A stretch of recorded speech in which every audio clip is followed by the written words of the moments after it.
سطر کے بارے میں بتائیں کیا حکم ہے؟ تالاب میں اکٹھے نہانا ہاف نیکر پہن کر کیا جائز ہے؟ اور دوسری بات، ٹی وی پر جو کشتیاں دکھائی جاتی ہیں وہ بھی ہاف نیکر، اس کے بارے میں بتائیں کہ سطر کا حکم واقعی ہم میں سے ہر شخص کو معلوم ہونا چاہیے۔ پہلے یہ کہ سطر کہتے کسے؟ سطر یہ ہے کہ جسم کے کچھ حصے ایسے ہیں جو شریعت کی روح سے ہر حال میں ڈھکے رہنے چاہیے، سوائے شوہر کے لیے بیوی، بیوی کے لیے شوہر۔ یہ تو چونکہ قرآن نے کہا ہن لباس لکم وانتم لباس لہن، ان کے لیے تو کوئی سطر نہیں ہے۔ لیکن دوسری رعایت کیا ہوگی کہ کوئی سرجن ہو، کوئی ڈاکٹر ہو، اس نے معائنہ کرنا ہو، کوئی ضرورت ہے، لیڈی سرجن نہیں مل رہی ہے تو مرد سرجن سے بھی سرجری کرائی جا سکتی ہے جان بچانے کے لیے۔ لیکن ان دو کے علاوہ کوئی شکل نہیں کہ جسم کا وہ حصہ کھلے۔ مرد کا کیا ہے؟ ناف کے اوپر سے لے کر گھٹنے کے نیچے تک، ناف بھی نظر نہیں آنی چاہیے۔ بہت سے لوگ بالکل نہیں جانتے، احرام باندھا ہوتا ہے ناف اوپر نکلی ہوتی ہے، اس لیے کہ پتہ ہی نہیں۔ ناف جو ہے یہ سطر میں شامل ہے، اس کے اوپر ہونا چاہیے، کمر بند ہو یا تہ بند ہو جو بھی ہو، اس کے نیچے نہیں۔ اور گھٹنا جو ہے اس کے نیچے تک، گھٹنا بھی سطر میں ہے۔ اب نکر وغیرہ جو ہے اس میں یہ سطر نہیں ہوتا، یہ ناجائز لباس ہے، اسلام کی روح سے حرام لباس ہے، اس میں کوئی اختلاف نہیں۔ یہ ہے مرد کا معاملہ۔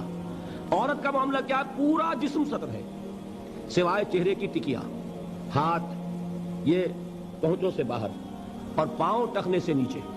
یہ میری بہنیں بھی یہاں موجود ہیں، وہ بھی توجہ سے سنیں۔ یہ عورت کا جسم سطر ہے، بال سطر میں شامل ہے، یہ ڈھکے رہنے چاہیے۔ یہی وجہ ہے کہ عرب ممالک میں وہ رومال کا رواج ہے، ہمارے ہاں دوپٹے کا رواج ہے۔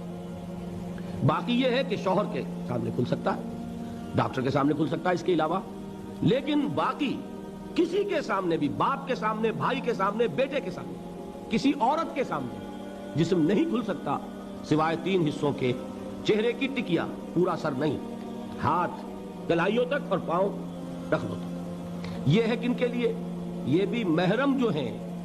اب ان کے لیے عورت چہرہ کھلا رکھ کر بھی سامنے آ جائے گی، نامحرم سے چہرہ بھی چھپانا ہے، یہ حجاب کہلاتا ہے، یہ سطر نہیں ہے، یہ حجاب ہے۔ سطر حجاب کا حکم جو ہے وہ سورہ احزاب میں ہے۔ وہ کون ہے محرم جن کے سامنے عورت آ سکتی ہے چہرہ کھول کر؟ اس کی فہرست سورہ نور میں موجود ہے۔ اپنے باپ، شوہر کے باپ، اپنے بیٹے، شوہر کے بیٹے یعنی سوتیلے بیٹے، اپنے بھتیجے، شوہر کے بھتیجے نہیں، شوہر کا بھتیجا نامحرم ہے، اپنے بھانجے عورت کے، شوہر کا بھانجا نہیں، شوہر کا بھانجا نامحرم ہے، اس لیے کہ آج شوہر کا انتقال ہو جائے اس عورت کا نکاح ہو سکتا ہے اس کے بھتیجے کے ساتھ، اس کے بھانجے کے ساتھ۔ ہاں اپنے بھتیجے کے ساتھ کبھی بھی نہیں ہو سکتا، ناممکن۔ جو محرمات ابدیہ ہیں وہی محرم ہیں، جن سے شادی کسی صورت میں نہیں ہو سکتی، سمجھے آپ؟ اپنے باپ سے نہیں ہو سکتی، اپنے بیٹے سے نہیں ہو سکتی، سوتیلے باپ سے نہیں ہو سکتی، سوتیلے بیٹے سے نہیں ہو سکتی، دادا سے نہیں ہو سکتی، پوتے سے نہیں ہو سکتی۔ یہ آپ گنتے جائیے، جو محرمات ابدیہ ہیں وہی محرم ہیں۔ ان کے سامنے عورت چہرہ بھی کھلا رکھ کر آ سکتی ہے، باقی کے سامنے آئے گی چہرہ چھپائے گی۔ یہ ہے اسلام کے احکام۔ اللہ تعالی ہمیں ان پر چلنے کی توفیق عطا فرمائے۔